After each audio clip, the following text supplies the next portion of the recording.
Welcome to my channel. Today I'll show you a quick way to fix error 102 or error 106 on your Xbox One S console.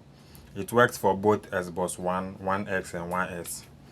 So when I started facing the error code, most of the videos online talk about replacing the HDD to the SSD. So this was the original HDD which came with the console. So when I started facing the issue, I connected it to my PC, ran a couple of tests on it and found out it had some bad sectors. So I just decided to replace it with the SSD. And that only fixed the issue for about a week.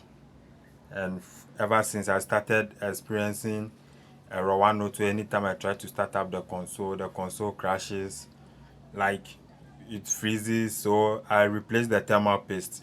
It still didn't solve the issue. So I decided to test the cable which connects the drive to the motherboard, and I found out there was a break in the data part. This was the cable which had the issue.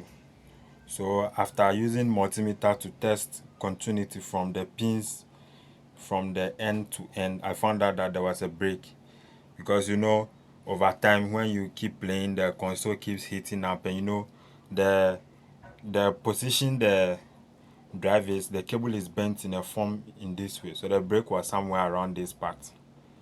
So you can decide to replace the whole connector, but in my case I didn't replace the whole connector. I just cut the data part off. So you can replace it with the SATA data connector. So this is how it looks like. This one is a bit longer. That was what I had around.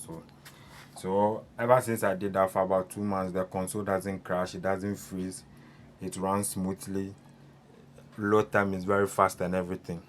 So you can see it's neither you cut the data part off, then you replace it with the SATA data connector, or you replace the whole connector. You can get it for about $30 on eBay. So that's a quick one today. So that's all for today. Don't forget to subscribe, and also don't forget to leave a comment if it worked for you. That's all for today. See you on my next video.